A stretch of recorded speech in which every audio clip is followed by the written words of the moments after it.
Now that patience is paying off.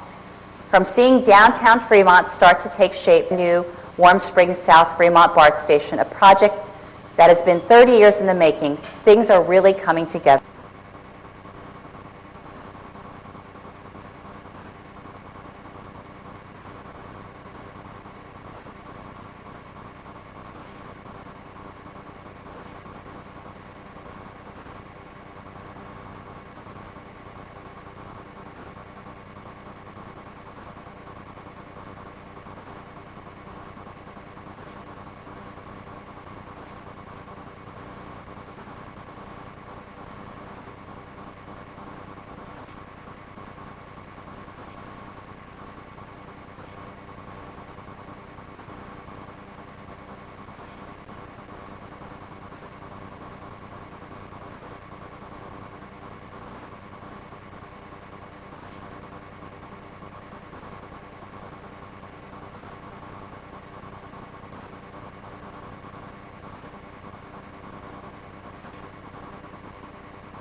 Good evening, ladies and gentlemen. My name is Cindy Bonior, and I'm the President and CEO of the Fremont Chamber of Commerce. And it is my pleasure to welcome you here this evening to our panel discussion regarding district elections. To get us started, I'd like to introduce Mayor Lily May, who's going to give some welcoming remarks.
Thank you, Mayor May. We appreciate you being here with us this evening.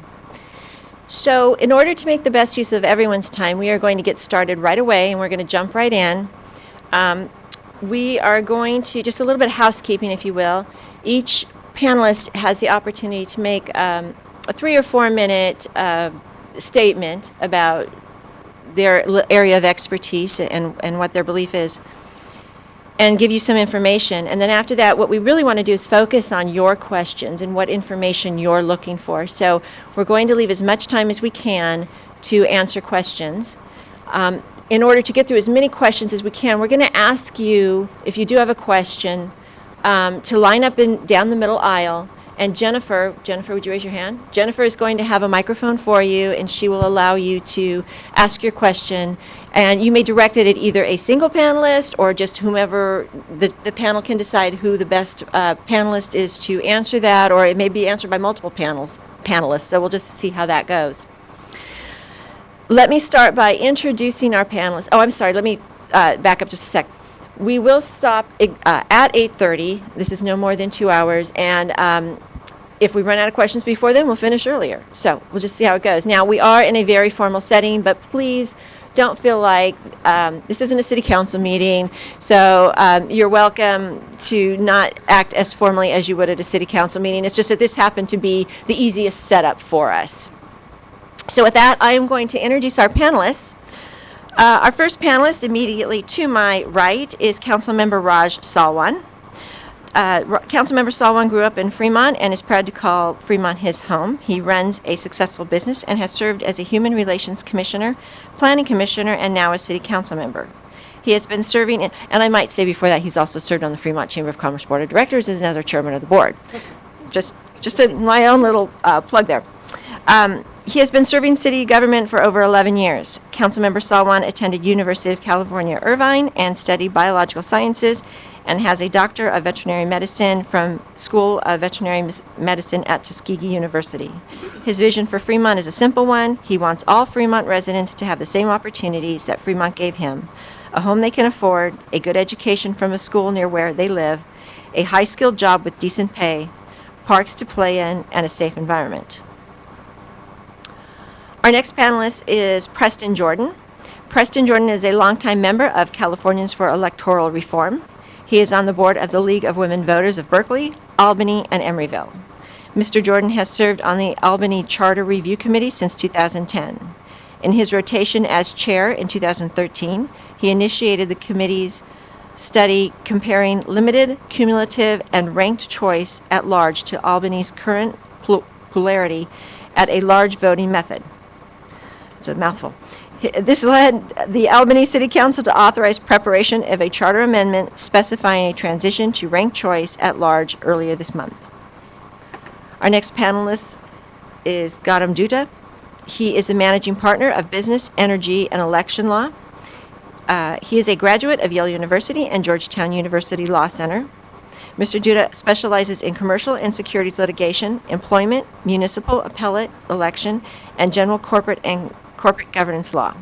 With specialized expertise in election and public entity law, Mr. Dutta advises candidates, citizen groups, and nonprofits on matters related to the election process.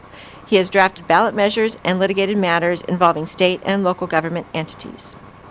And our last panelist is Pedro Hernandez. Mr. Hernandez is the Deputy Director of Fair Vote California, a nonpartisan 501c3h nonprofit organization that seeks to make democracy fair, functional, and more representative. Mr. Hernandez brings both experience and passion to electoral reform and community advocacy. Most recently, he worked as an associate at the law office of Robert Rubin, where he specialized in claims under the California Voting Rights Act. He previously served as an education equity fellow at Public Advocates, where he provided technical support to community groups regarding California's local control funding formula. Mr. Hernandez is a graduate of UC Davis, majoring in political science, and earned his JD from the University of California Hastings College of Law. So we have panelists with a wide variety of expertise, and I think they're all prepared to answer your questions. But first, we are going to start with our statements. So I'm going to ask Councilmember Salwan to get us started. Well, good evening. I'm pleased to be a part of this panel on Fremont's transition from at-large election to district elections. As you would guess, I'm not an expert in this area. However, I am one of 5 council members that serve on the Fremont City Council. I also ran in the last city election. I, like the rest of the City Council, have been immersed in the details of changing our electoral system. I can bring you all up to speed on the decisions facing the City Council at this moment and how we got here.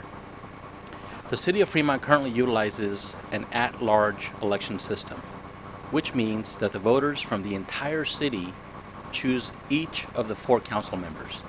So, for example, somebody living in Ardenwood or Centerville can vote for somebody who's running from Irvington. A district-based election system is one in which the city is physically divided into separate districts. Each district has 1 council member who resides in that district and is elected by the people living in that district. The mayor will continue to be at large and elected by the entire city. Here's some background. On September 28, 2016, the governor signed AB 350 into law.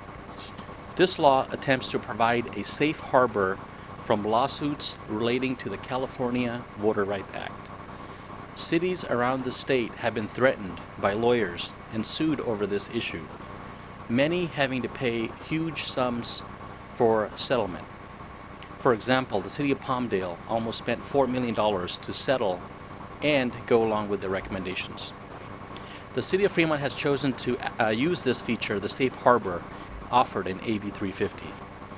So, for example, if a city receives a demand letter from a lawyer threatening a lawsuit like we did, the city is given 45 days of protection from litigation to assert to assess the situation. If the city adopts the resolution declaring the council's intent to transition from at-large election to district-based elections within the 45 days, a potential lawsuit is blocked and for a period of 90 days. In February, we received a notice from an attorney, Schenkman, who practices in this area of law. He threatened to bring an action against the city for violating the CVRA Act. On March 7th, 2017, the City Council met in closed session to consider the threatened CVRA litigation and directed staff to move forward with the resolution of intent to transition from at-large to district-based elections. On March 21st, the City Council adopted a resolution indicating its intention to adopt district-based elections for council members. Under this safe harbor, the city is required to hold 5 public hearings within a 90-day period. The public hearing gives an opportunity to weigh in on the composition of the districts and to provide input. How am I in time? Time is used up? I'm okay. All right, just checking. At the final public hearing, the council will consider an ordinance establishing district-based elections. The first 2 hearings already happened. One was April 4th, the second was April 18th. The council took testimony from the public and decided on which criteria to use by the city demographer in making a variety of district maps. The draft maps will be displayed next Tuesday, starting on May 2nd at the City Council meeting at 7 p.m. And then a final hearing will be on June 6th, where we will adopt an ordinance putting the new system into place. So far, the City Council has shown interest to go from 4 City Council member and 1 mayor to 6 City Council members and 1 mayor. So the next hearing is on May 2nd. We would love to hear from all of you, give your feedback, and I welcome all of you to join us at the next City Council meeting. I thank you for the opportunity and look forward to hearing from the other speakers and to your questions. Thank you, Councilmember Salwan. The next speaker is Gautam Duda.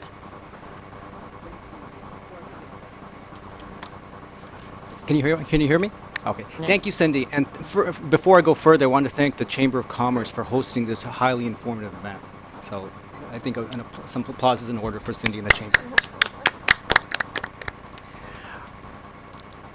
Before I go further, I should mention that I'm also serve as General Counsel of the Asian American Action Fund, which is a national political organization headquartered in Washington, D.C. And obviously we take a great interest in issues such as these. I want to basically make 3 main points, and then because our goal is to get to questions as soon as possible. Point 1, it is by no means clear that a lawsuit brought under the California Voting Rights Act would win. The California Voting Rights Act, or the CVRA, was enacted to protect a group that has been underrepresented in a jurisdiction's governing body, such as, like here, a city council. As Raj mentioned, as the council member mentioned, you can elect leaders in one of 2 ways: at large, that is with citywide, so throughout the whole city, or by district. If a jurisdiction violates the CVRA, then it must adopt one of 4 election methods that we'll be discussing this evening.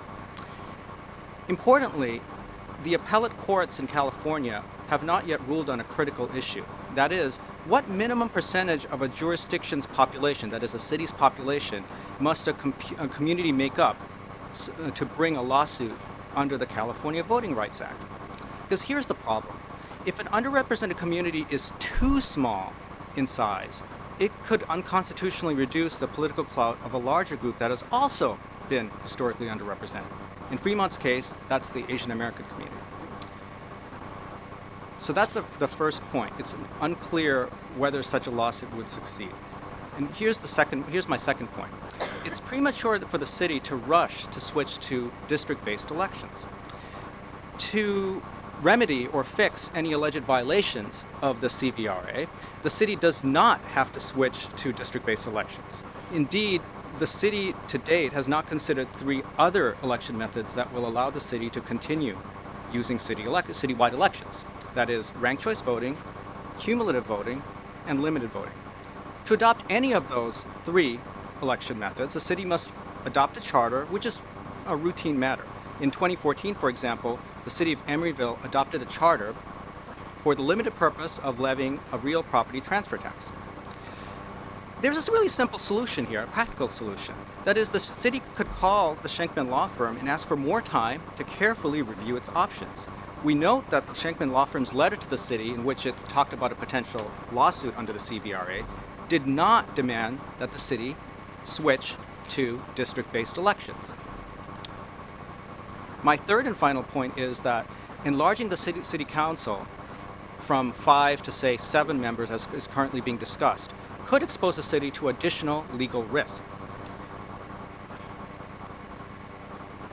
Under Government Code 34886, there is now an exception to the general rule that any major change to a city's election method has to go to the voters. Basically, that part of the Government Code says that if you want to switch to district elections to be in compliance with the California Voting Rights Act, you do not need to go to the voters. The City Council, after going through holding a number of hearings, can decide to do that.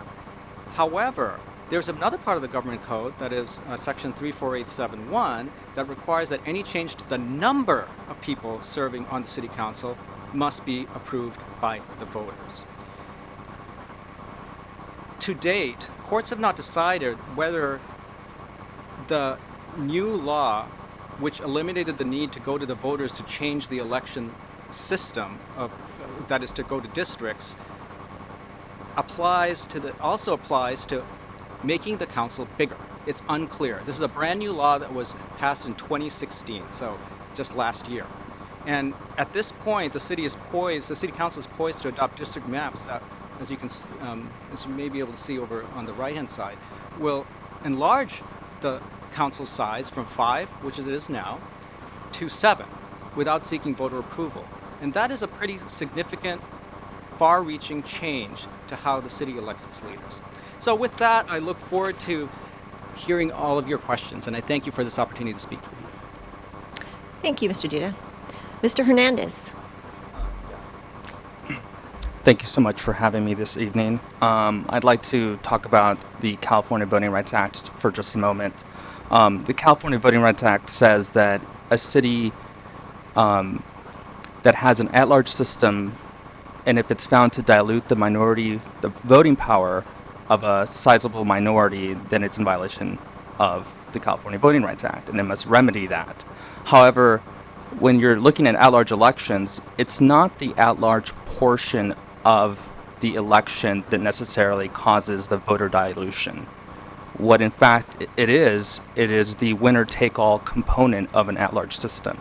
That means, like in the city of Fremont, when 3 seats are up for election and a slim majority all votes for the same 3 candidates, it leaves minority populations with 0% representation because the slim majority was able to capture 100% of the representation.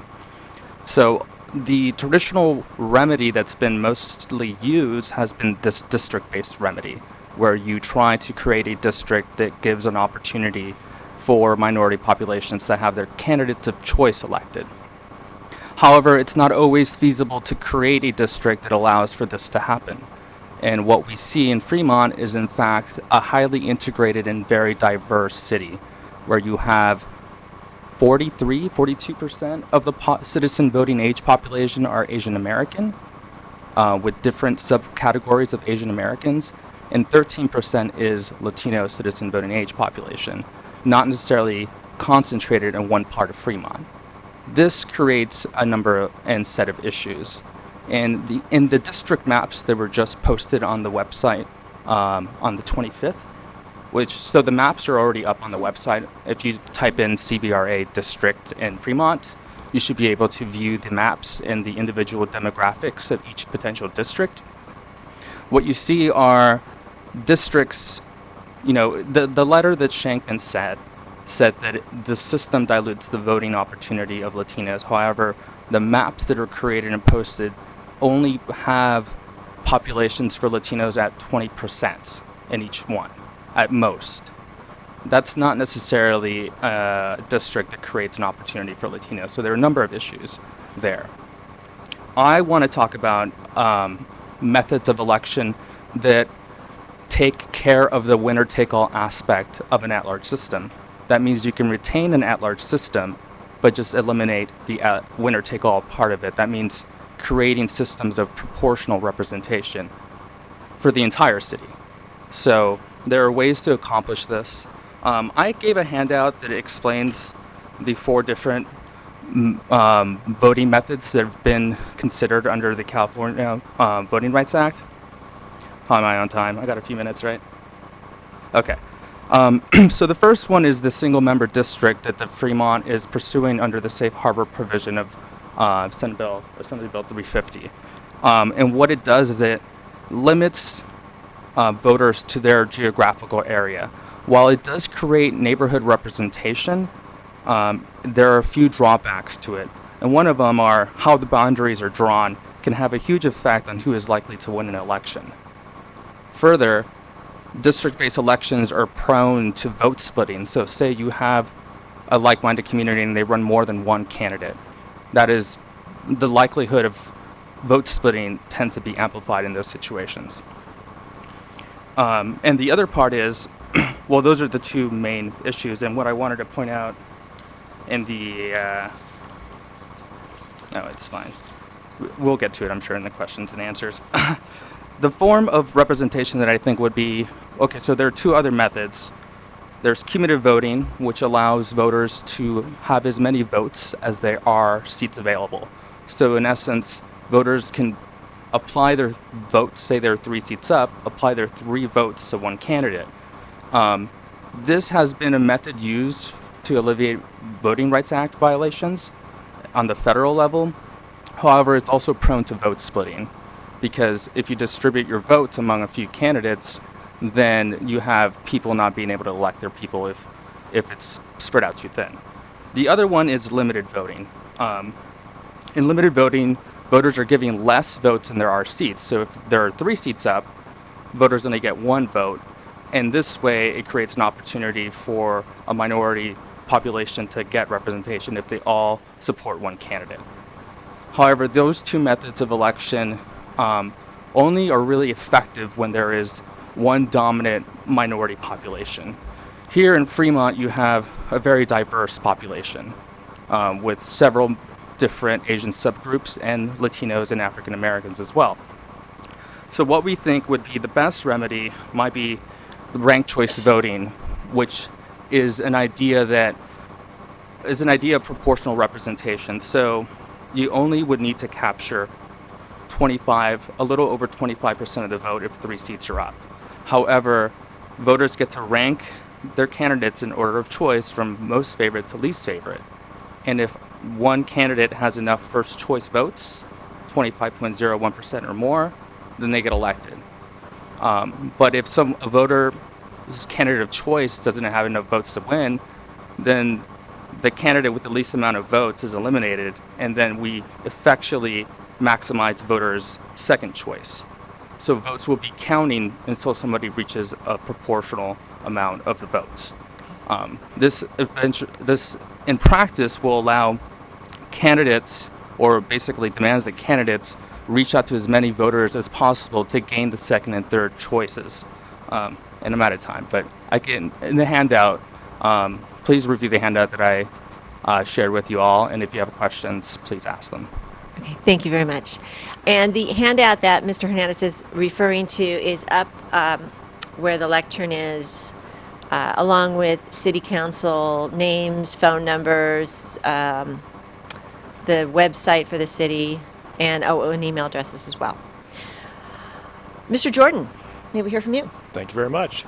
So I'm not a legal professional or an elected official like my, panel mates. I'm just a citizen from the city of Albany. And it was actually pretty remarkable and nostalgic traveling down here today. This area changed my life pretty dramatically. I'm a geologist. And one of the first jobs out of college was mapping the hills above Niles Canyon for a client who wanted to chop the top 300 feet off, fill all the valleys, and build a suburban mesa up there. And I looked at that. I'm from Los Angeles, and I knew what that would result in: total chaos, total gridlock, and I just couldn't live with myself, and I quit my job. And so now I'm a research geologist at Lawrence Berkeley Lab, and so coming down here on BART, I haven't been here in quite a while, looking up those hills and how green they are and beautiful they are. It was just actually more moving than I expected it to be. So I live in Albany, which is all the way at the other end of the county. Its motto used to be the Northern Gateway to Alameda County, a really sexy motto. And so I'm happy to be here at the southern, I wouldn't call this the Gateway because Fremont's a pretty substantial city, obviously. I got interested in election methods as a citizen through Californians for Electoral Reform, which, as it said in the introduction, is an organization that works for better election methods across the state. And what I learned through that group is that plurality at large, which is winner take all at large, which Fremont uses and Albany uses, is by wide consensus among researchers the worst possible method. Now that might be striking because both our cities use it. They've used it since the beginning. So what's the problem? Well, as a geologist, I work in research on climate change, and I see a lot of analogies, which is election methods, I think, are kind of like climate change understanding among all of us, say 20, 30 years ago, in that few people really know there's a problem, and the few that know there's a problem, there's a substantial number that don't really think there's a problem. But like climate change, in the research community, there's wide consensus there's a tremendous problem. So having gotten interested in this, I guess maybe because I'm a scientist and engineer, decided, well, we need to do something in my city to fix that. So it is an older city. It's a charter city. Part of its foundation story was that Berkeley used to dump its trash on Albany over about 100 years ago. And so a group of women got together with their guns and turned back the garbage scows at the city border. And shortly after that, the city was founded. And so it is a charter city because it's an older city, unlike Fremont, and we have a charter review committee, a standing charter review committee. So I managed to get appointed to that, which I was grateful for, by a series of council members. And in one of my turns as chair, I started a review of election methods that we could use in the city. One of the first decisions the charter body made was that we weren't going to look at districts. Now, Albany is kind of at the other end of the spectrum for the county from Fremont in terms of size. It's only a square mile and a half. It has under 20,000 people, so it's a tenth the size of Fremont in population and probably a 20th the size in land area. So districts didn't make a lot of sense. That said, even if I was in a larger city, I personally wouldn't have been oriented towards districts because, for instance, let's say I lived in Irvington and the people I felt the most affinity with lived in Centerville for whatever reason. Well, if I'm districted, somebody else has made the decision that I cannot effectively politically associate with the people in Centerville. And I don't want somebody making that decision for me. I want to decide from one election to the next who I join with so that my vote can be as powerful as possible in getting a representative that represents my voice. So for me, that's really, no matter what city I lived in, that would be the argument for an at-large method, is I don't want somebody else taking away my choice, my political choices. So we all agreed as a committee that we weren't going to look at district methods. So we looked at the 4 at-large methods, which were just described here: plurality at large, limited, cumulative, and ranked choice. And we followed a process that's laid out. You can find it on the web in a variety of resources, Fair Vote being one, which is that first you choose the criteria that you want to use to look at the different methods. So we went to the city council, we went to the school board, we got them to give us their input on criteria. We selected 6 criteria. Then we selected the methods we looked at. It's the 4 methods, as I mentioned, and then we went to started doing the research. It took us about, we only meet every other month, pardon me. And so it took us about 2 years to do all the research. We had to do a lot of original research. Now that said, that's a long time, but on the other hand, we've done the research in Alameda County, so should Fremont choose to look at other methods, we'd be happy to share that groundwork with Fremont, and I personally would be happy to help Fremont adapt whatever research or do whatever more research is possible for a citizen to do to help them look at other methods. That led the body to decide that ranked choice voting at large, which is different than the ranked choice that's used in Berkeley and San Francisco, for instance, in San Leandro, which is single seat. This is an at-large version of ranked choice, was the best method. The reasons for that are because it represents diversity. That's just the fundamental of that method. Thanks. And as I said, we recommended it to the city council, and they have just authorized that we prepare an amendment to make that transition. So it is something that's happening in Alameda County, and just wanted to come here and let you know there are other options besides districts. Thank you very much. Thank you, Mr. Jordan. So now it's about you. We need to, it's now your opportunity to ask any questions. You have the panelists, and maybe you need to have a better understanding of what's happening. Maybe you need to know what the next step is. We're waiting to hear from you at this point.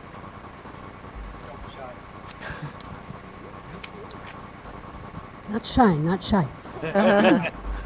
I would like to know, for purposes of this law, what is the definition of a Latino?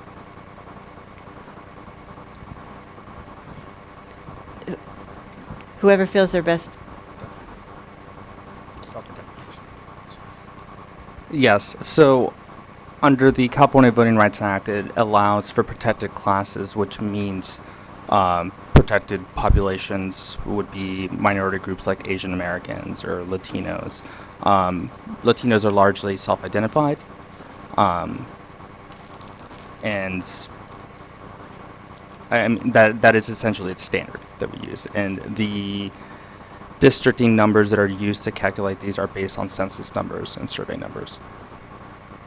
Yeah, and I should mention that the census data goes by what people fill out in their forms and how they identify themselves. Next question. Hi, my name is Les Mensinger from Warm Springs. And my question is, and I'm not a lawyer, but Fremont is a general law city. And a general law city has tax breaks where we have caps on taxes, we have caps on fees. But in order to change, we're going to have to change to a charter city, which changes the picture all the way. So in what we're asking here on the voting is to actually change our charter from a general law city to a charter city, which tax implications for a resident of Fremont, again, it has a cap on it, and it has a cap on the fees.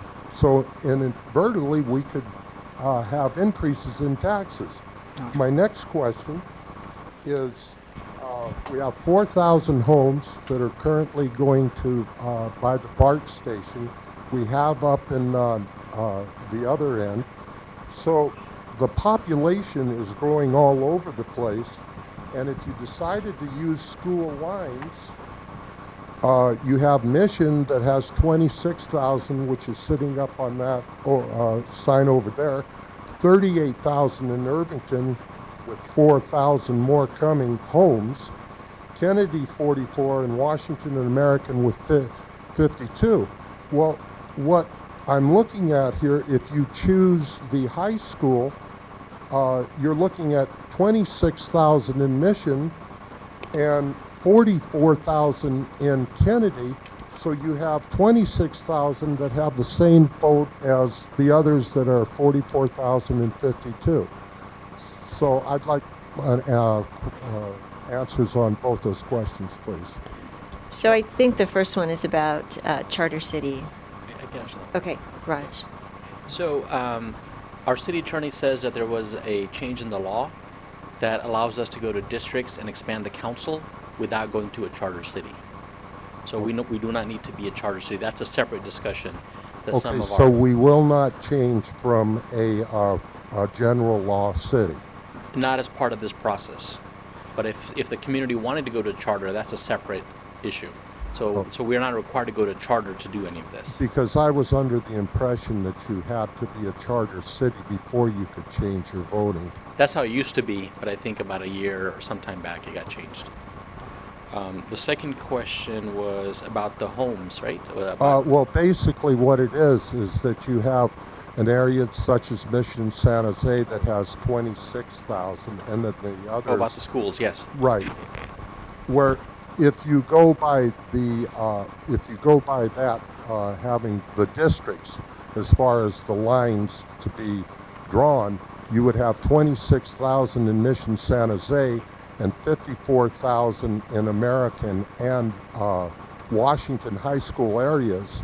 So you'd actually have 26,000 people, one person representing and one person representing 54.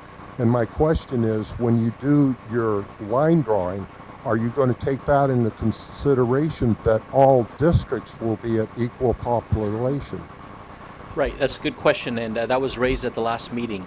And Councilmember Bacon said that we're trying to divide a pie that's in 5 pieces into 6. So right there, that's doesn't work very well. And like you mentioned, the top American and Washington are 52,000. 54. Or 54, and Mission's close to 26,000.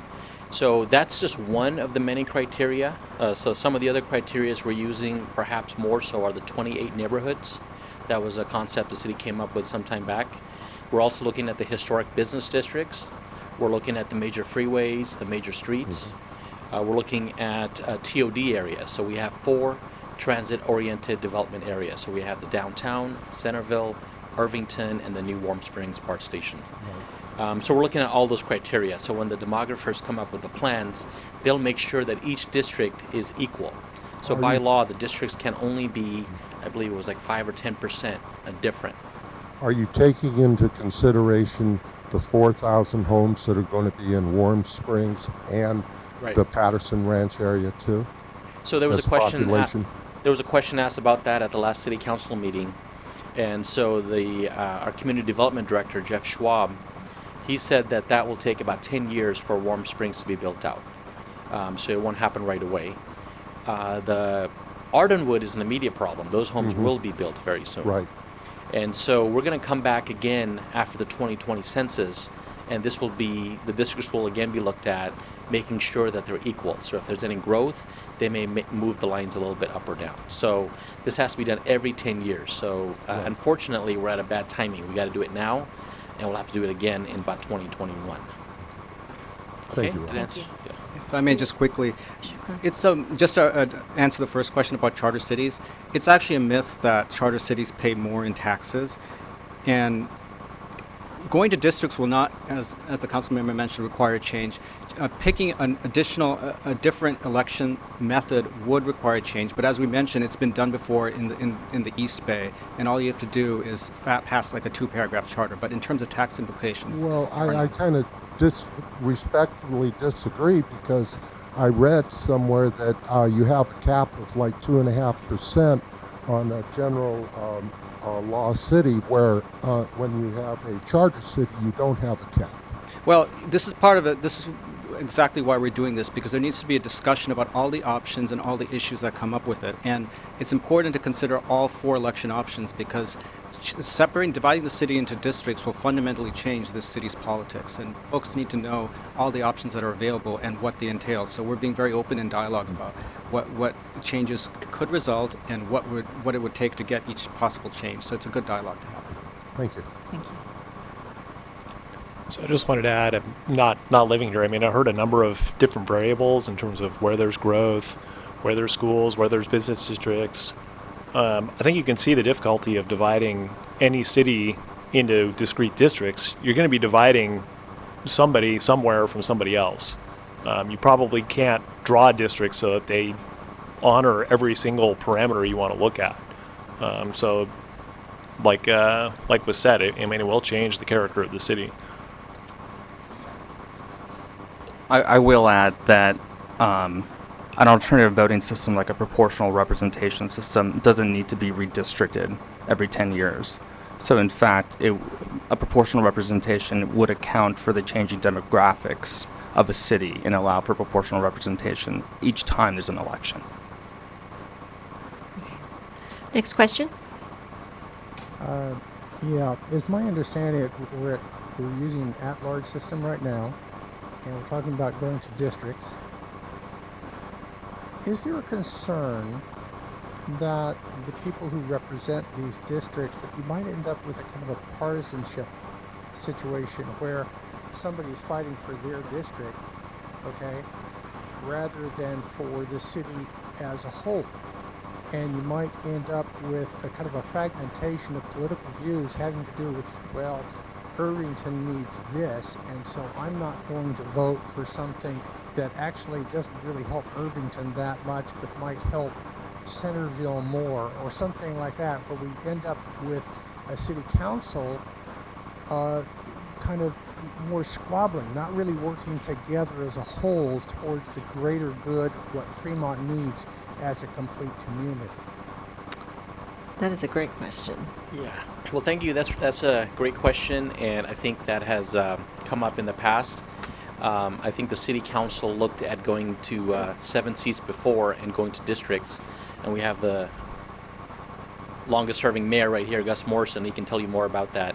At that time, they backed out because they didn't want to go into the district-type model. I guess so. Let me give you both points. So the benefit of going to district election is that you'll have somebody that lives in your community, that knows the issues, that knows your local farmers market, that knows the local businesses, and it can be more responsive to your concerns. So, for example, if you live in Ardenwood, where they don't have representation, well, they don't have a council member that is from that area. They may have issues, for example, in their park or in their plaza. Not to say that I would love to help them. When they contact me, I do tell the city. But I don't go all the way to Ardenwood every day. But if somebody's there every day, they can better service that area. The downside, of course, is that the politics will change. That council member who represents Ardenwood now is going to be so much into Ardenwood. Will that change his motivation? So that's one of the things we have to look at as we evolve as a city, is to make sure if we do go to this district model that we're serving the larger city, the larger good, and not just individual little kingdoms. So that is definitely a challenge, and other cities have gone through that, whether it's San Jose or Oakland. And one of my messages to our city's administration is that if we do go through districts, that we make sure that we address that aspect. Do any of the other panelists have experience with that? Just looking out for your own district as opposed to the city as a whole? Okay, I'll take that as a no. What I can say is that this is exactly the dialogue that we need to have, because each city is different. There's no one-size-fits-all strategy. Fremont has its own unique needs. It's grown since it was, since in the 5 decades that it's been since it was founded. And it's something to seriously think about. Like, does it make sense to divide the city into districts, or does it make sense to keep it in at large? And, that's something for everyone to decide. And then I just want to emphasize that with ranked choice voting as a proportional method, if Ardenwood, for instance, wants a representative, it would be able to elect a representative. But the people of Ardenwood wouldn't be forced into a situation where they live is the most important thing about their politics. Again, if they decide that they want to join in coalition with some other part of the city to elect a representative, then that would be an option for them. Whereas under districts, that would not be an option. And I will add something about single-member districts. And single-member districts under this type of setting are essentially plurality. That means the person with the most amount of votes wins. That could easily be someone who doesn't constitute a majority if more than 2 candidates run.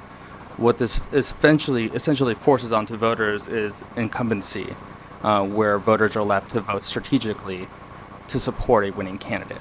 So depending on how you feel about how competitive elections ought to be, that's something you can consider. And I looked at Fremont's election results, not really knowing anything about the politics of the area, and saw that it was plurality. And I think to that point, I believe in 2012, the mayor was elected with, 34% of the vote. So that means the majority of people in the city, almost 2/3 of the people in the city, wanted somebody else to be the mayor. So just to speak on the benefit of at-large, if you're a candidate at large, you have to be more palatable to more people in the city. So chances are you're going to try to be more moderate in your overall view. You're going to try to make sure that you appeal to as many people as possible all over the city. One of the downsides is that if you have a name ID at large, you're more likely to win as well. So it's harder for new people to get elected in an at-large system. So again, there's pros and cons, and I think this is a healthy discussion that we're having. Well, I would say that that's not necessarily true with ranked choice, because you only need to win a slice of the electorate. What ranked choice does is it makes it so that each candidate has to win a different slice of the electorate, instead of having 3 candidates who all win the same slice and gain office. So each candidate needs a different slice. So it's not necessarily true that a candidate has to have that broad appeal. I think it's also useful to throw into this that Cambridge, Massachusetts, which is a city of about 120,000 people, has used ranked choice at large since, I believe, the 1940s. So it's not some bizarre esoteric method. I mean, they actually would have a huge civic party after each election up until computational technology came along, and they would count the ballots and get their results. Okay, thank you. Let's take the next question, please. Thank you. First a comment. The thing about districts, I think all we have to do is watch how other jurisdictions operate with them and make a decision. Is that how we want Fremont to be run? Specifically thinking of San Francisco, Oakland, and San Jose, where the representative of a district is a gatekeeper. And if that person says, no, I don't want that project in my district, it doesn't get in the district regardless of the benefit for the larger city. I just don't particularly care about living in fiefdoms. The question I have is, this is new information that I'm hearing from the other three panelists, Raj, and reading the introduction of this issue to the City Council, it was real clear there were no options offered other than district elections given by City Council to the Council. And I'm curious about why there weren't these other options being offered and why there hasn't been a discussion about, instead of jumping into districts, why aren't we considering things like ranked voting? Thank you, Mr. Ford. Good, passionate comments. I'm here representing the party line, so meaning I'm here representing the City Council. So my opinions are based on what we have done collectively as a council. And the reason we proceeded with this process is our city attorney presented to us that this could cost us a lot of money. There have been many attempts to divide Fremont over long periods. There were even special legislation that was designed to force Fremont to go into a district several years ago. It never went through, but we've had pressure from different situations that we've been hearing from a long time. You know, Fremont is the largest general law city that doesn't have district elections. So there was definitely a lot of issues raised, but the main reason that the council decided to proceed with this is because of the lawsuit. And we felt that there was polarized voting, meaning that there were Latino candidates that had run in Fremont that were not getting elected. They were not getting the support from other communities. And so that was proven by statistical models. And so our city attorney presented that to us and said that we did have one area of concern, which was raised by Mr. Schenkman. So once we saw that and the overwhelming information that we received, the City Council proceeded this route. Now, I think there's many ways to fix the problem, and I think this is a healthy discussion, so that's why I am participating in this. And so I think this is best heard from you folks at the City Council meetings. We do have May 2nd, and I think it was May 16th, so if you have this feedback, please let us know so that the entire Fremont City Council can hear this and then decide how they want to proceed. As of now, we have not explored the other options of ranked choice voting. There's pros and cons. I've heard all sides, and some of the other issues they've mentioned. So that is not something that the City Council is actively looking at, but certainly getting your feedback and your input can change that. And this is just exploring. We're just looking at the option. This is not a done deal yet. So we still have the full 90 days to explore all the options. So I love the feedback. Let's keep it going. So there, Raj, if I understand it correctly, there's the opportunity to look at other options and change, not go to districts. Is there still that opportunity existing? That's right. Yeah, we are not locked in by any chance. We are right now just our intent to go to district election. We have not passed the ordinance to go to district elections. So this feedback is healthy and is important, and we'd love to hear it. Mr. Duda? Just wanted, first I'd like to commend the council member for taking part in this discussion and making the time to come here. Just have two quick points. One is that the 90-day deadline that the council member was referring to could be paused. All that would take is a phone call to the Schenkman law firm that sent that letter about the CVRA and to ask them for more time, because everybody understands that government takes time to make decisions, and there's a reason for that.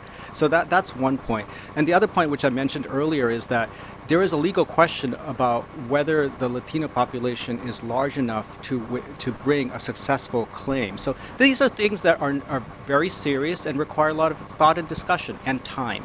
And we believe that the city should, I believe that the city should put more time into this thought-making process. Yeah, I'd like to add something. I think it's important to put the context for the 90 days to districts into the greater context. So prior to January 1st, cities essentially had to pay lots of money in attorney's fees for long-term litigation, even if they tried to settle. Some places tried to settle voluntarily, and that limited the attorney's fees. Last year, there was a law that went into effect, 350, which created a safe harbor. It was described earlier that if you move to district-based elections and it only lists districts in the safe harbor provision, then it'll limit the ability for a plaintiff attorney to litigate. So that is what the city of Fremont decided to do.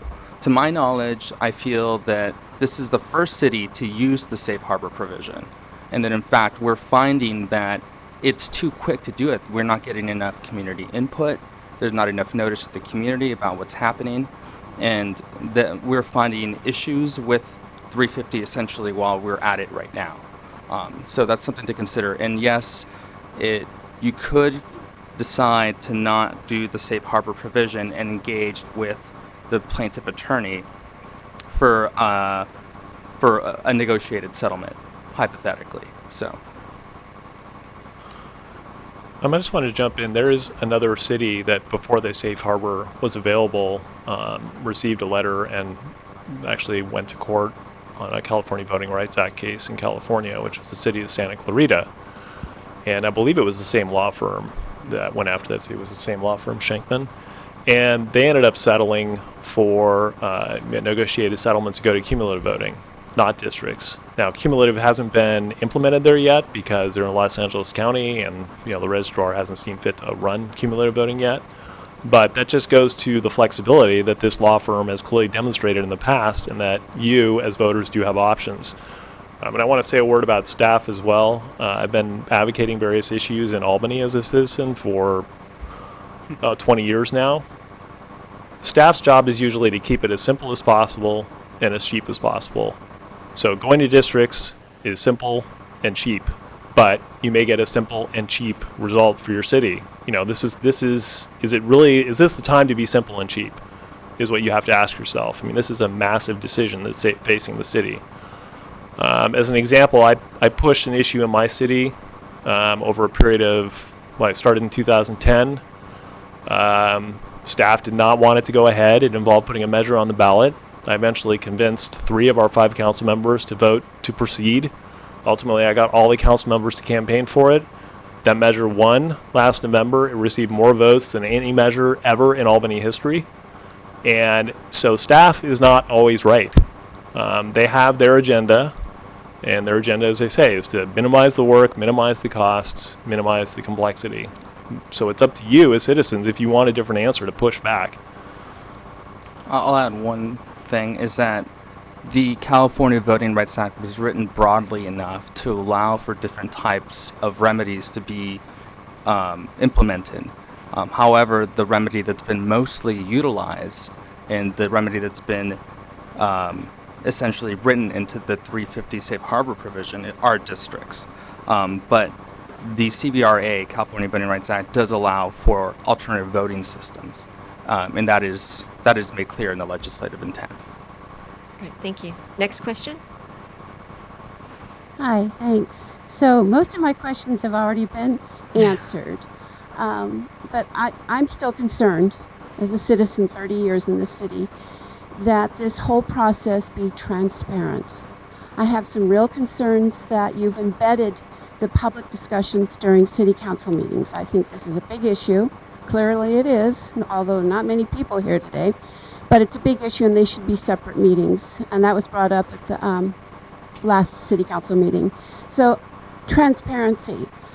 I've already asked questions. I've emailed my concerns to that address that was given out, and I've had some response, but not a response to my specific questions as how are we going to keep politics out of drawing these district maps? If we go to that, and I'm confused, maybe we're not going to that, maybe we have more time than we think we have. But I want to keep the politics out of this whole process. And I asked specifically if I could attend one of the map drawing events, and I was told I couldn't go. But then I asked, I would like a list of names of the people who were going to be at that map drawing event. I don't know what else to call it. But so this process needs to be transparent. And I think if we go with district elections, it's really going to divide this city. This is a lovely city. We have a lot going for it. I'd like more control and development, but, I'm working on that. But dividing this into districts, I don't think is going to work. I mean, how many people, how are we going to keep politics out of, say, all the politicians want to go with the high school division map? And then they say, well, I won't have to run against so-and-so if you do this map, this district plan.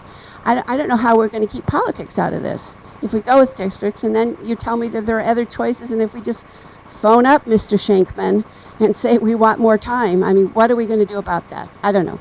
I guess that's my biggest question, keeping it transparent. So I'd like to just offer, elected officials are subject to financial conflict of interest law. So, for instance, they're not allowed to participate in any way in deliberations regarding any development or project within, 500 feet of their home.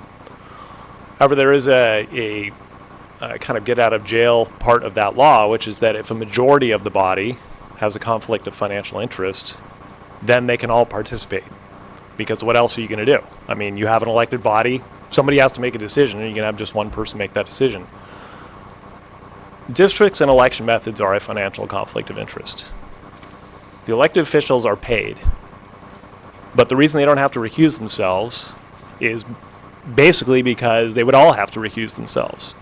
So this is one of the reasons many cities have started moving districting out of the hands of the legislative body altogether, because it's just a fundamental conflict of interest. And choosing an election method is also a fundamental conflict of interest. It is germane to whether these people will continue to get the salary that they get. Now, that's not to cast aspersion on most elected officials. I think certainly in Albany, where they get $300 a month, I don't think the financial remuneration is really the main motivation for them to run. I don't know what salary elected officials and council members in Fremont get. I think most people do it as a labor of love and a civic duty. But nonetheless, it is a financial conflict of interest. So, Raj, is there the opportunity to have a public hearing on this outside of the council meeting? Well, I appreciate your comments. I think the one thing that we realized, we're trying to go use the safe harbor provision, the AB 350. And so one of the challenges is we have a timing issue. So we have to do all of this in 90 days. I personally, as an individual, agree with you that we need to have more opportunities, and that's why I'm participating in this forum, because I think the more we talk about it, the better the outcome will be. So I will, better than me, I think you guys should contact the city council members and let them know that you would like to have more feedback or more forums or in different areas, whatever you think is best. We have been told that we're on this, the train's left the station, you know what I mean? And so, so we have certain deadlines we have to meet. We have to do those 5 public hearings, and they've been noticed. As far as transparency, I think the city is trying to do as good a job as being transparent. These are expert demographers and expert consultants, so we don't have any interactions. None of the council members have any interactions with them. Whatever interaction we have had has been in public setting. So definitely, politics is always an issue, but you can vote politicians out if they make bad decisions or you're not happy with the decision. Now, how do you change the maps? Well, when the maps come out, please come to the May 2nd meeting. Let your voice be heard. Let what you like about it, what you don't like about it, and let the council members reconcile those facts.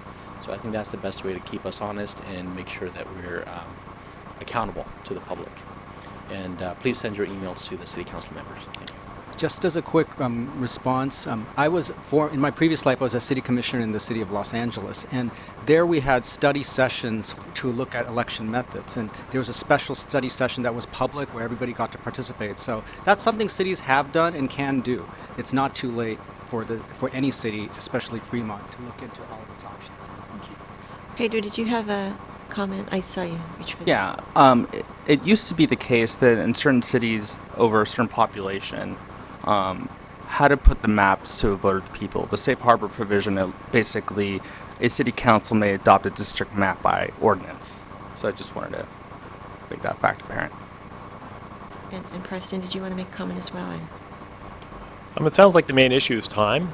So I think the most important thing, thinking as a citizen, if I was a citizen of Fremont, it sounds like the most important thing is if you're interested in time to explore this major question, that you need to press your council to tell the city attorney. I don't know, is your city attorney elected?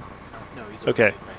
Appointed by the council. So you need to tell your council to tell the city attorney to talk to Shankman, to talk to that law firm and say, look, this is what we're in. We'd like a little more time. We want to think about this a little further. We know you've demonstrated flexibility in the past, both on the remedy that your client is willing to accept and the amount of time that it takes.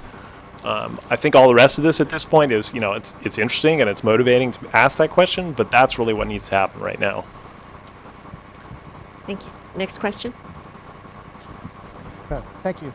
First of all, I'd like to thank the Chamber of Commerce and all of the panelists and everyone here for attending. It would be nice to see more people, but it's always great to see citizens engaged in the business of government. One of the things that has been discussed here tonight has been not necessarily been district elections, but has been the issue of the various election methods, and it seems that there's a preference towards ranked choice voting over the other methods of election. I do know that there are other cities, actually, like San Leandro, Oakland, and several other cities do ranked choice voting. But I spend a lot of time throughout the county, and from people in Oakland that I've spoken to that have participated in ranked choice election voting, there's an awful lot of confusion. So one question I have is like, how do we minimize the confusion that voters have concerning ranked choice voting, and what are some of the advantages and disadvantages of ranked choice voting over the other election methods? I can answer this question. So I wanted to make sure everyone had an explanation of all the voting methods. But what I didn't articulate on the cumulative voting system and the limited voting system is that they're prone to spoilers. They're prone to vote splitting. So these effectually work when there is only one minority that's being denied representation, because they're able, for example, to put all their cumulative votes towards one candidate. But say you have different minority groups, and it's very diverse, and they're all trying to get representation, then you're not going to be able to plump a candidate's choices in the same manner. So the issues with cumulative voting is that it's prone to vote splitting.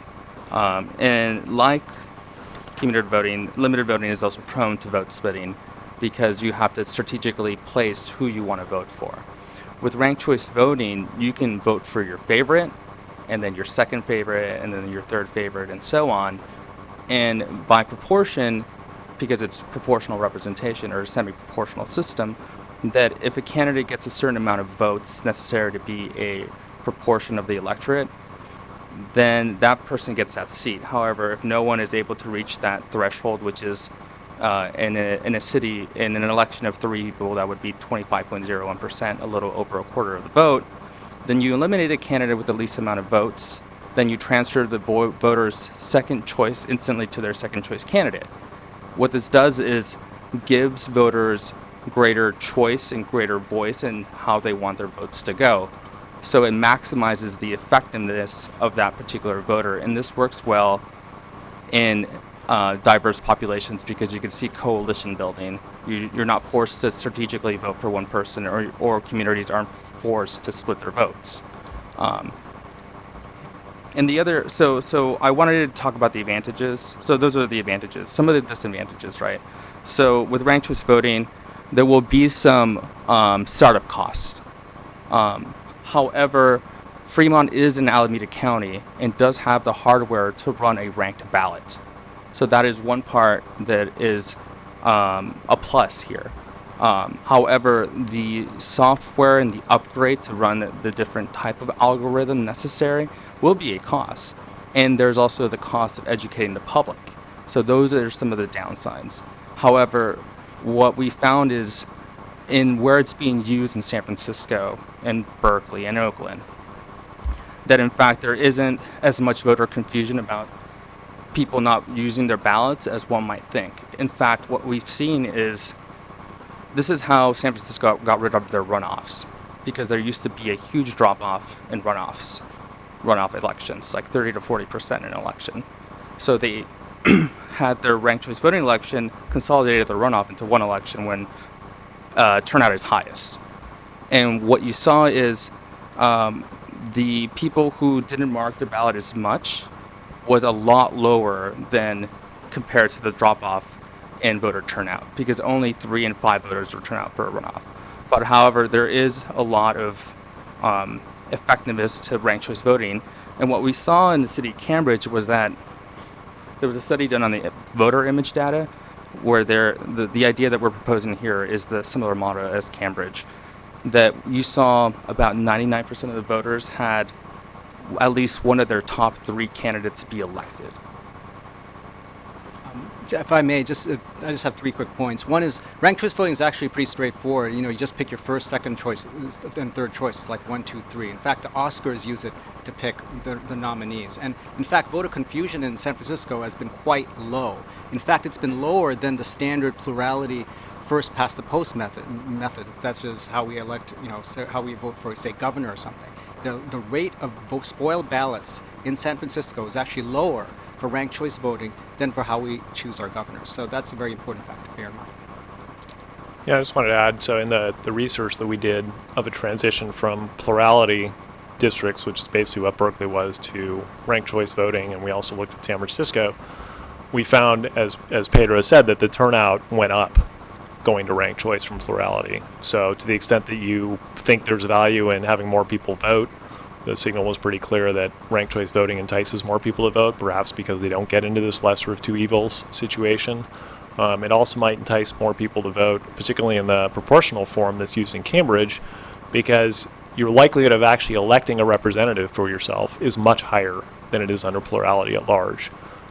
Now, there is a flip side to that, which is that you cannot have the expectation that all of the representatives will represent you. So right now, under the system that Fremont uses and Albany uses, it's reasonable for me to think, I want to elect every single council member. And my neighbor doesn't get any council members. And I'm cool with that because I get all the power and they get none. In ranked choice voting, it doesn't work that way. In use the proportional method, I have a reasonable expectation that I'm going to elect one council member to represent me, and my neighbor's going to get to elect one council member. And I think that's just basically where we need to go as a democracy. And this is why I go back to, it's consensus among political scientists that plurality at large is just about the worst possible method.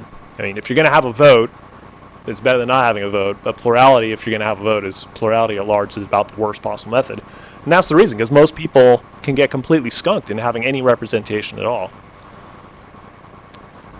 Well, just a quick comment. I think when people think of ranked choice voting, they think of the Oakland mayor election with Gene Kwan. So that's the perfect example. And I think it's a healthy discussion to have, but I think it's going to require a lot more effort from where we are right now. I can comment on the Gene Kwan election because I think a lot of people do go to that. What happened in the Gene Kwan election, who was the first Asian American mayor for the city of Oakland, is that ranked choice voting had been initiated in the city of Oakland. And Gene Kwan essentially, when the results were posted, only the first choice rankings were posted on the first day of elections. And then the city clerk held off from reporting the instant runoff elections algorithm for about a day or two. So when the algorithm was actually posted, it caused a lot of confusion when you saw the runoff, instant runoff, a few days after the first choice rankings came out, because Jean Quan was in second place in the first choices. But like many runoffs, sometimes the candidate who comes in second ends up winning the election because they had support from a wider base. In an instant runoff voting, you have to treat campaigning like a runoff, so you're engaging with voters for their second and third choice votes. So that's essentially what happened in Oakland, is that I think in large part there was confusion over, one, the election results being posted and not the instant runoff portion being posted. And once the instant runoff elections results were posted, then it caused a lot of confusion among voters. Yeah, the Jean Quan situation is kind of simple. Basically, Jean Quan assembled a winning coalition to get elected mayor, but guess what? 4 years later, people didn't like the job she did, and they kicked her out using ranked choice voting. And I think that the media does a disservice in the way it explains ranked choice voting. It talks about, first choice vote, second choice vote, third choice vote. There is no first choice vote, second choice vote, third choice vote. Everybody has one vote. Whether your vote goes to your first choice, second choice, or third choice depends upon the runoff. It is basically just a series of runoff elections. So I think the clearer way to think about it is, you go to the polls and you vote. You vote for your top choice. Well, guess what? They lost. They didn't advance the next runoff. So you go to the polls again, and you vote for your second choice. And you go to the polls as many times as you need to go to the polls until somebody wins. Well, instead of going to the polls over and over again, week after week after week to do that, ranked choice asks you for your information up front so that it can run those runoffs using the algorithm. Jean Quan won the runoff. That's why you have runoffs. If the person who got the most votes in the primary was always supposed to win the runoff, then we wouldn't have runoffs. There'd be no point in having them. She won the runoff. It's that simple. It's not due to ranked choice. It's due to the fact that Oakland used runoffs, and it had runoffs before that. So she could have potentially won ranked choice or no ranked choice. Okay, we have 40 minutes left, so I just want to remind everyone to be as succinct as possible in your question and also in your answers as well, okay? Well, thank you, Cindy. I want to be succinct, but I think I need to give you a little background. My name is Bob Douglas. I live in Centerville. That's not important. I'm a former planning commissioner appointed by Bill Ball. I finished my tenure under Gus's term. I'm a track coach at American High School. My track team looks like Fremont. Diverse, good kids. It's a fun group. I want to tell you, I'm going to get to the question quickly, but I want to tell you just how incredibly disappointed I'm here to find myself tonight. Thanks to Raj, I'm on your Facebook somehow, and I found out about this. My wife and I are very knowledgeable. I am a former planning commissioner, civil engineer by profession. I know how local government works, and I'm just surprised how quickly this has unfolded.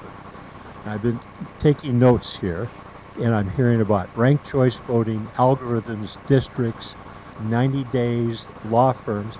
I'm reminded of the something that Shakespeare apparently wrote in one of his plays. First thing we do is we hang all the lawyers. I feel very strongly about that. Tell Harvey Levine to send that law firm a letter and say, stop. Okay, we need to make a decision, but we can't do it in 90 days. The safe harbor sounds like a storm shelter. It's like, do you want to be hung or do you want to be shot? You've got 90 days to make a decision. That's not the way to do business. And Raj, I don't want to use you as a panada, okay? But you will hear from me and your colleagues. This is unsatisfactory, this whole process. We need to make a change. How about a year from now? How about we have meetings, we discuss it, we all learn what algorithms mean, we all learn what ranked choice means. We have people who, bless their hearts, are very knowledgeable, like the attorneys, but common neighbors who finally understand it. I have a master's degree in civil engineering. I don't think I understand a lot of what I heard tonight, okay? And I'm a knowledgeable voter. So my question is, how do we stop this process? Give us some time to take a breath and do this correctly. That's my question. Right, and I would say that that's the comment that I've heard, the same comment that Bob just spoke about, was that there's been a rush to districts. So I think that many people share that same question. I'm here. I'm 1 out of 5 council members, but I hear you. 'Cause I feel it too. I feel like there's a gun into our head, and we have to do something. And I would encourage all of you. There's the email addresses for all the city council members. Send the emails out.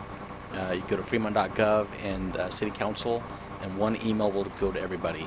And if 3 or more council members feel one way or the other, they can give direction to the city attorney or the city staff to change the process, revise the process, or increase more community feedback.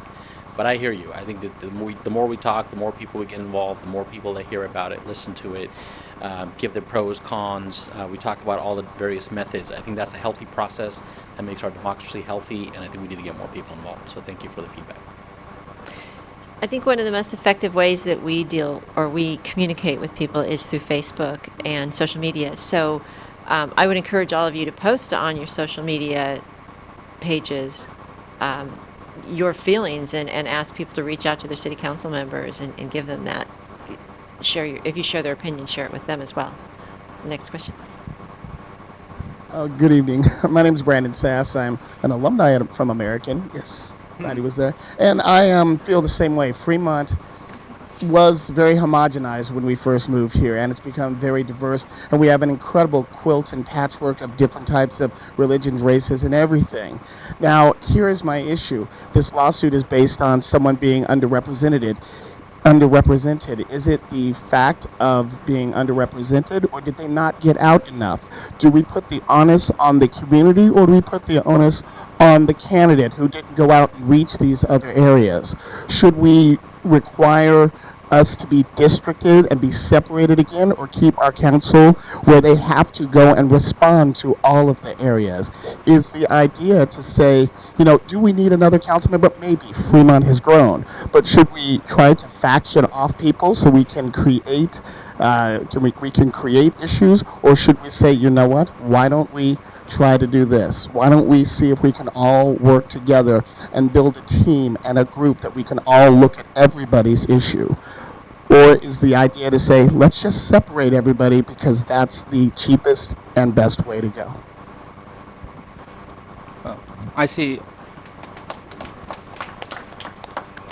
So I feel like that comment had two aspects to it. One is the California Voting Rights Act and what it is and what it does.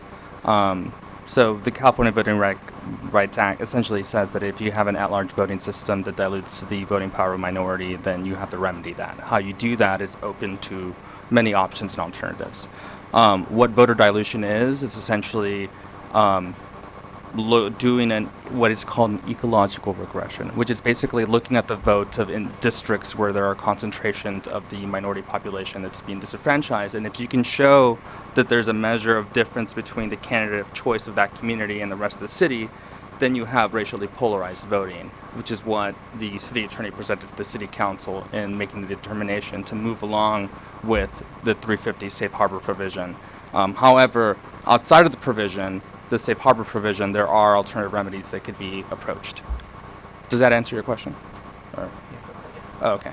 And if I may, what you mentioned goes to the heart of the issue, which is there are a lot of options out here, and the city needs to do some hard thinking, which will take some time. And that's something that there is no gun to the city's head. I would respectfully submit. The gun, if anything, it's a toy gun, because the law firm that sent the letter has a track record of working with cities in negotiation, and none of that has been attempted to date. So there are many options that are available for the city to respond, and districts are only one of them. Thank you. Next question. Thank you. Thanks for the opportunity, and thanks to Chamber of Commerce and panelists. My name is Ramesh Konda. The question I have is, I think, similar to the earlier gentleman asked. The lawsuit, is it for not having enough seats in the council, or is it not having the representation for certain minority population? So what is the reasoning behind this lawsuit? One of the questions. Then, so even if you follow if you agree to the lawsuit, how do you meet the demand? So that is another big challenge. I don't think that just district-wise doing, whether it's going to meet the challenge, because of the population where they are going to stay there. Just because we districtize, the people won't migrate to other districts, right? So, and other than the district-wide elections, what are the other options the city is considering? Because there could be other options, as you mentioned earlier. District-wide election is one of the options, but there could be other options to mitigate, like increasing the number of seats or some other option. I don't know, but I'm just wanted to mention that. You have ask a good question about the CVRA, the California Voting Rights Act. And as I mentioned earlier, it's unclear how big a community group in a city has to be before they can bring a successful lawsuit. What is that number? Is it 20%? Is it 15? Is it 10? Is it 5? How low is it? The answer is it's unclear. And as I was mentioning, it's unclear whether this lawsuit would actually win in court. But that all being said, there are, as we mentioned, 4 ways to basically resolve the legal claims made in connection with the California Voting Rights Act. One is districts, and then you have ranked choice voting, you have limited voting, you have cumulative voting. And all of those are options that need to be looked at. And I can't speak for Councilmember Salwan, but what I can say is that the city to date has not looked at the other 3 options. They've only looked at districts. So just want to comment. So basically the lawsuit that Shankman filed is about Latinos, which are a protected class, are not being elected. And they reference a candidate in the last election who is not a Latino, who happens to be Portuguese. But there's some confusion whether they're Latino or not. And so the Shankman did a statistical study, which showed that there was polarization in voting for Latino candidates. Our consultant did the same study, and we noticed that was true. There was polarization in the voting where Latino candidates were not being supported by the rest of the population, whether it was Caucasian, Asians, and the Latinos were voting in large, overwhelming way for the Latino candidates. So that right there was the whole issue. Once that came up, then we're like, okay, we are possibly liable for this, so this could become a problem for the city, and that's what the city attorney told us, and so that's how this whole got started. So the way we were presented, basically the best way to solve that is to look at the district election model. But can a district be drawn where Latinos would be a majority of the district in Fremont?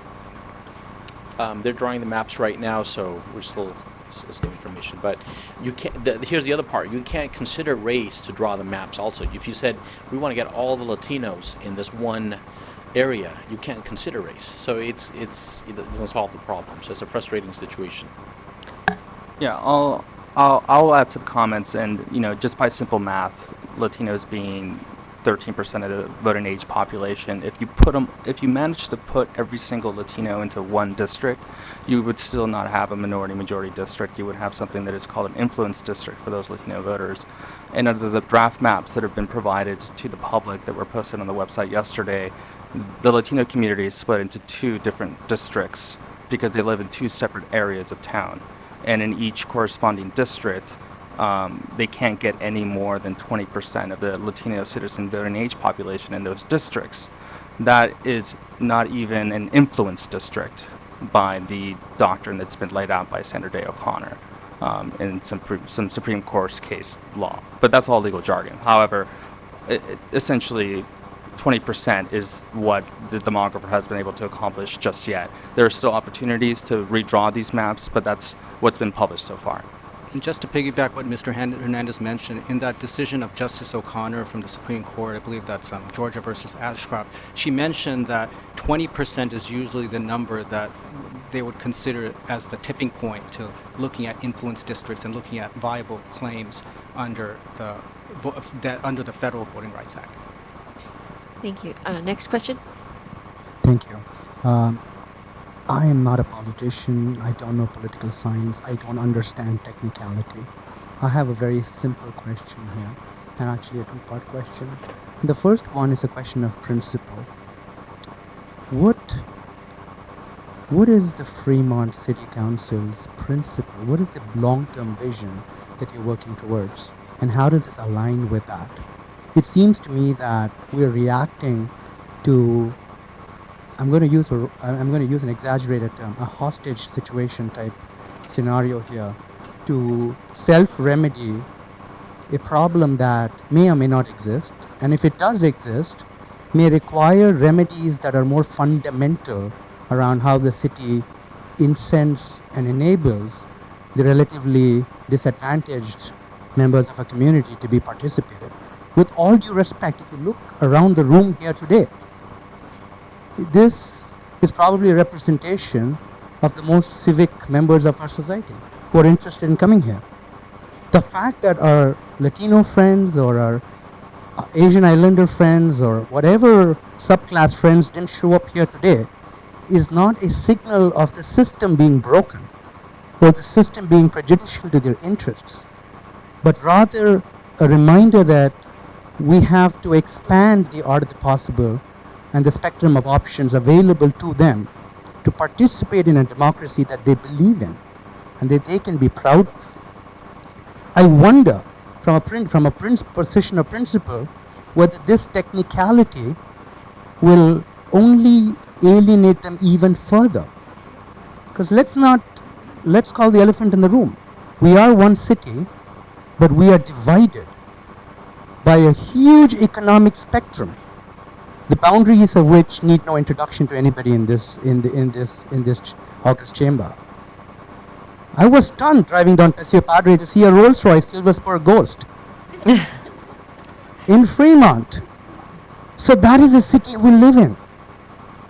So what I ask respectfully is, will this city approach this from a matter of principle? We live in the United States of America and not in a country that was born out of division. And why are we dividing ourselves further and further? What are we going to do next? Find another sub-segment of people that self-identify, feel that they've been alienated and rights have been somehow taken away, and thus they elect themselves? That's not the principle on which this nation is founded, and I worry that by further feeding the demon in the room, that law firm, we're going to perpetuate an ill that will only further divide us. That's the principal part. And practically, what happens to schools? What happens to the law and order? What happens to police? What happens to the civic, the threads that make us a civic society, the fabric that holds us together? I hate to interrupt you, but I think we need to get to an answer on that one. I think you're probably best. Well, that's a lot of commentary, which I appreciate. That I think that's very passionate, and I commend you, Sai, for coming out and expressing your opinion. I think we are reacting. Unfortunately, we have these scumbag lawyers that go around suing companies or government, or what I mean is somebody ambulance chaser. Somebody who goes around suing different businesses or different jurisdictions. And in this case, we have attorneys that are suing us. This is a problem that we weren't looking for. It came to us. So part of this discussion here is to see what are all the possibilities. We're hearing from our speakers who raised some valid concerns. I think we all need to take that in and give feedback to our city council members. I don't want to speak on behalf of the rest of the council. This is not a city council meeting or where we're having public hearing, but I would encourage you to come out on May 2nd and voice your concerns. So that way all the council member can hear your concerns, and then they can reconcile or address or have the city attorney address those issues. So again, I appreciate the passion. This is great, and then we need to get more people involved in our government. Thank you. And I think your question was very philosophical as opposed to academic, so maybe that should be brought up to the city council members as a whole. Next question, Gus. Hi. I've been in this chamber a lot, and it's the first time I've ever anybody called anybody a scumbag for me.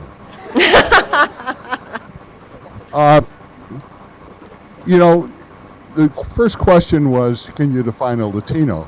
And I know Lori Manuel, who is the subject of the letter, and she's half Portuguese, Argentinian, and something else. But I looked up what Latino is, and it's somebody from Latin America whose native language is Spanish.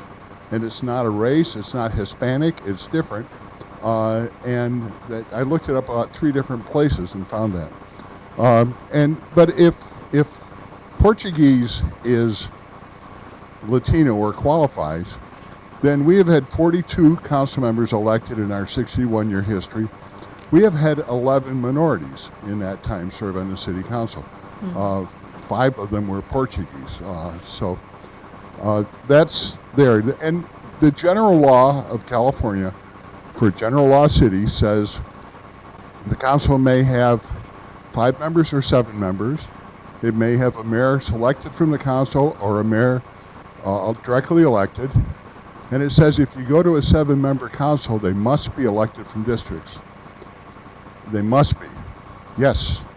We got Mike Sweeney, when he was chair of the Assembly Local Government Commission, to sponsor a bill to allow Fremont to have a 7-member council, not elected districts, because we spent all of our history trying to erase the boundaries around Niles and Mission San Jose to make it one city. And we got all the way to the Senate, I think, and the Senate came down, no, that's disenfranchising. We just happen to have Joaquin Avila, who lived in Fremont and went after Watsonville because the Hispanics represented about 60% of the population, had never been on the council, and he got a MacArthur grant. And this was just 2 years after that, so we couldn't do it. And you said, Mr. Duda, that it's easy to do a charter. It's not easy to do a charter. A charter, you need to appoint a board of freeholders to study it and put it. You have to have public hearings. Then it has to be on the ballot. So if you're trying to get to a 90-day period of time to get something done, throwing a charter in there without getting somebody's permission to extend isn't going to work. We had a charter on the ballot about 2000. It failed. We had a charter on earlier. It failed. If we're concerned about minorities being elected, we need to make elections cheaper. We need to get the average cost to get elected to the city council is about $100,000 in recent years. And we need to have public financing. We need to move the election to an off year. Don't run with the president and the governor. We need to do it maybe in November of odd-numbered years, but make it possible for someone to get elected. But I don't like district governance from districts. And the best reason why is to look at cities that elect from districts and see how good their governance compared to ours. I submit this is a governance system in Fremont is a model for people to follow, even when I don't agree with the council. But it's a model that people dealing with the process and working through it and representing the whole city. So this is just an opportunity for me to talk. I don't think I really have any questions. Okay, next question. Well, I will add that in several instances of Voting Rights Act violation, it doesn't just have to. So when elections are considered under the California Voting Rights Act as candidates of choice, there can be a Latino candidate, and there could also be the candidate of choice among Latinos that can be used as evidence. So that is another factor to consider, and that might have been the case in this particular instance, where that particular candidate was the candidate of choice for those populations. Okay, thank you. Again, we've got a little more than 15 minutes left, so if you could get to your question very quickly, and I think the last individual we have in line is, there we go. I think that's going to probably be our last question for the night. Hello, I'm Bob Murtha, longtime Fremont resident out of Warm Springs. My question is, all I've heard up here tonight is that we're Fremont Council people here are working at a disadvantage to this law firm. Why do we have to get on our knees and crawl to the law firm and ask for, we want 90 days, when probably we need 9 months to 12 months to really do this? I say, take the advantage, the aggression there, and sue the damn law firm that's doing this. And if you got them on a lawsuit, I don't quite understand 350, whatever that is, sue that measure too, and get us some more time to work through this. Why can't we do that? Well, I think that's great feedback. I share some of your sentiments. What I hear from most of the council members, I think, is they're concerned about cost.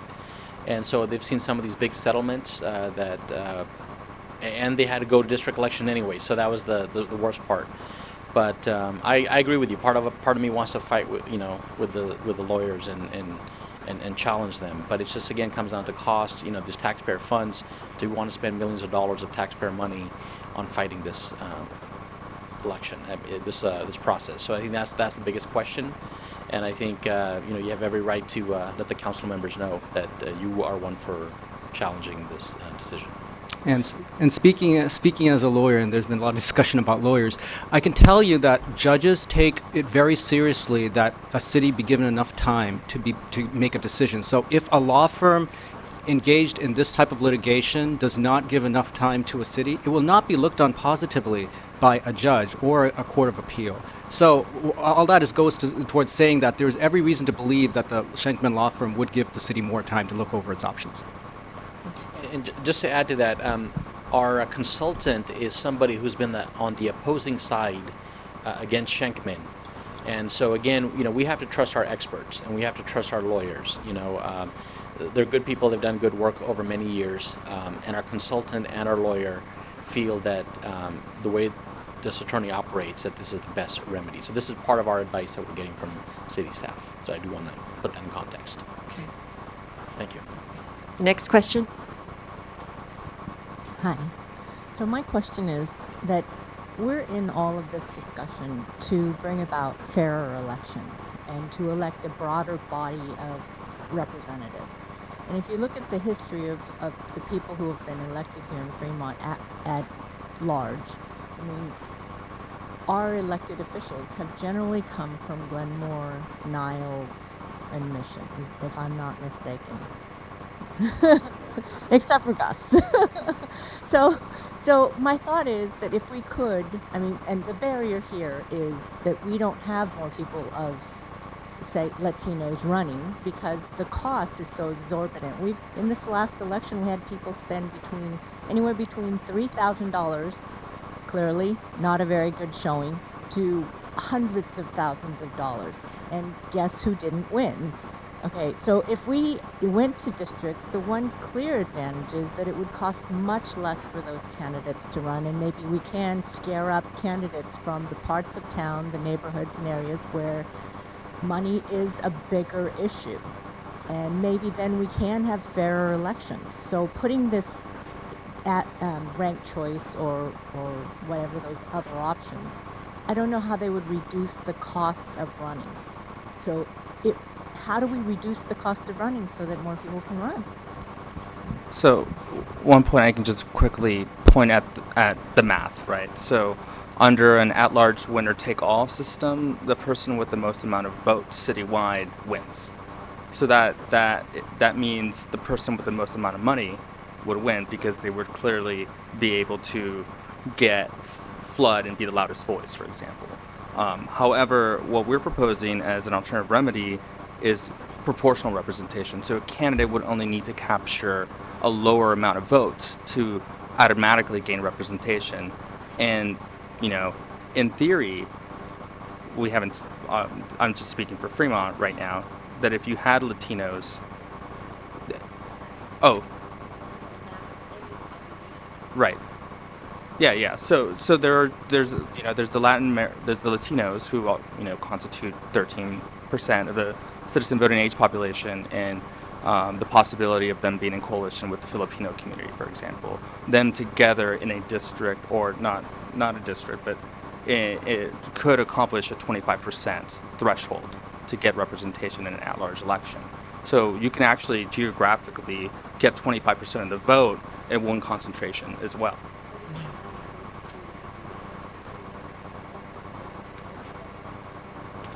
Yeah, and which is why it's interesting that ranked choice voting allows candidates to appeal for the second and third choices of other voters as well. So in fact, it allows voters to have greater flexibility and greater choice in how they elect their candidates. And I think the example of ranked choice, there have been numerous instances since it was instituted in other cities in the single seat form where the less funded candidate did win, because it fundamentally changes the calculus of how to run a campaign. And it means that sort of where political consultants are going is that they think grassroots outreach is much more important in ranked choice, which kind of goes to candidates, citizens could decide if they want to, what's important to them is to be represented as a particular group and organize around that. And it doesn't have to be geographic, or it could be geographic. If it's geographic, it's not lines drawn by somebody else. It's basically the citizens themselves deciding where they want to group up in a coalition and then be able to elect somebody. And again, the key is that each person can have a reasonable expectation to have one representative on the council, but not to elect all the representatives on the council as under the current situation.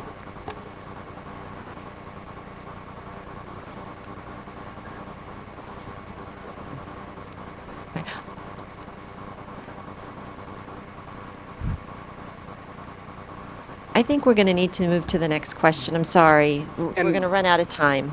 Just one quick comment, which is ranked choice voting allows you to make your own each voter to make their own coalition of preferred candidates. So your first choice could be John Smith. Your second choice could be Jane Doe. It's up to the voters to decide what their priorities are. Speaking of up to the voters, my question is, I think the lack of attendance is based on understanding and communication in the community, because the first thing I saw about district-based and the issue came from the city of Fremont and the city manager saying that this letter had been issued and the solution was district-based voting. And then I happened to see the letter about this meeting, and I said, I want to know more about this. And I'm very glad that I did attend, but I think the lack of attendance is the confusion that there are options. And my question is why did City Council not have this forum before making a decision on going district-based? Well, good question. I do believe that we need to have more forums, and I'm one out of many. Okay, so we had 45 days from this letter to the resolutions. And part of it, the city attorney was gone for a couple of weeks. So as soon as he came back, we met, we got the information, and all 5 council members, although there were concerns about how fast this was moving, they agreed with the consultant and what the city attorney said. And each one of us met with the city attorney individually. They laid out the case. But that's what we did. So I definitely agree that we should have more output and more feedback, more forums, more discussions, but we have to do that within that 90-day window. And so, Ask for more time. yeah. Or emails.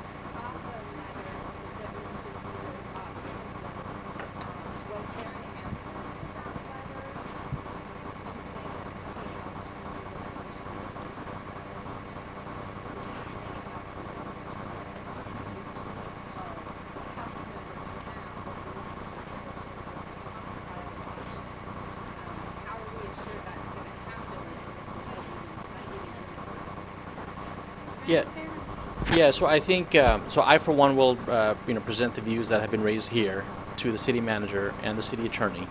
I'm one out of 5 people.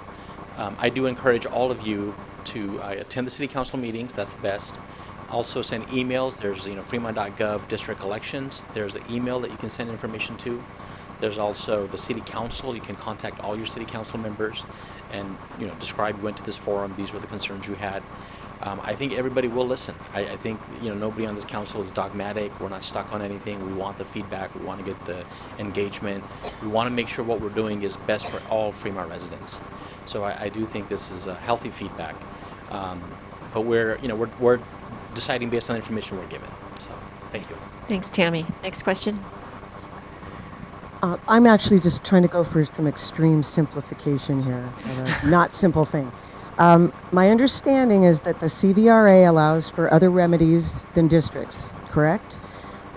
Am I understanding correctly that because the city pulled the trigger for safe harbor under AB 350, you're feeling, the city attorney or maybe feeling that the only remedy is districts because that's the only thing referred to in AB 350? I can't speak on behalf of the city attorney. But I believe that he feels that this is the best remedy. Okay. And then the last question is, do the options that are listed in this letter of 2, 3, and 4, do all of them require a change to a charter city? The answer is yes. And cities have adopted very short charters to accomplish their limited goals. So there's also a possibility of a court-imposed remedy. There could be an alternative remedy, and that is laid out in the CVRA as well. But that would include more exchange with the plaintiff side attorney. from what I understand. So a lot of the issues related to charter city. That's a much bigger discussion. I think the former mayor mentioned some of the challenges in the past. I'm not sure the council right now is ready to sign on to a full charter. And I know all the speakers feel that's very important, but I think Fremont, we need to decide that. And I think people don't necessarily want to decide that now along with this process. Okay. Final question? Thank you, everyone. I will be as brief as possible. I looked up the census numbers before coming here. There are two groups that have a smaller percentage of the population in Fremont than Latinos. They are African American at 3.3% and other mixed race, which I collectively put together as 12.8%. So my question is, we have a law firm that has filed suit, and the city is moving to almost fundamentally redo its voting situation. What happens if he comes back again? Or someone else decides that they want to file suit in a similar manner? Does the city have any plans to incorporate a response to the next challenge? That's a good question. There are two parts to this. One is there's no lawsuit right now against the city. It's just the possibility of lawsuit. Number two is that if the city were to go to a remedy that we've talked about, then they would not be, no one would be able to sue them. But you raise a bigger issue, which is, how small does a community have to be, right? What's the magic number? And it's not clear, but certainly, as you mentioned, there are communities that are smaller than 12%. So this is something that I don't think anyone should rush towards, whatever the decision be. It just requires a lot of time and thought. I will add just, this isn't necessarily a position of mine, but I'll just say, as a response to that for the exchange of ideas, is that the size of a population, what is that? Well, some people will say that the size of the population is a sizable population where they ought to have representation. What ought to mean could depend on a number of factors. The actual number count, the number of Latinos who live here. I don't know what the number is here of the citizen voting age population of surname people. So, actually running the numbers to see how many in the thousands they are, perhaps, or perhaps a large enough percentage where they ought to be able to have a seat. Depending on the number of seats, that could be up to interpretation. So there are a number of things that are considered when thinking about what a sizable, what a big enough community would be like. Okay, I want to thank everyone for coming here. I especially want to thank our panelists. We put this together very quickly. Mr. Duda actually was very instrumental in helping make this happen tonight. And I know we did it on very short notice. I appreciate y'all taking time out of your evening to spend with us, as well as you. And obviously there's a lot of passion in this room. So I would again encourage you to contact your city council members. I mean, sharing this information with these folks today is not necessarily outside of Councilmember Salwan is not necessarily going to get the message to the rest of the council members. So it is incumbent upon you as citizens to make sure your voice is heard and do that to your city council members, as well as the email address was districtelections@fremont.gov. Was that correct? I know, Anjali, you said districtelections@fremont.gov. I saw you post that. Is that correct? Okay, good. So you have options. You can contact your city. See, I'm watching you guys out there. So you have the options to contact your city council members or districtelections@fremont.gov. So I would highly recommend you do that. We don't want the time period to run out, and or we want to be able to reset that time period if we could. There's contact information of all the city council members that the chamber has made available that's sitting on the table there. And I believe this session may have been videotaped, right? Yes, it was videotaped. We will put a link on our website tomorrow to it, as well as our Facebook account and Twitter and things, so that other people can see it. And we would suggest that you share that with others, your neighbors, your colleagues, your Facebook friends, so that they too can know what's going on in the community.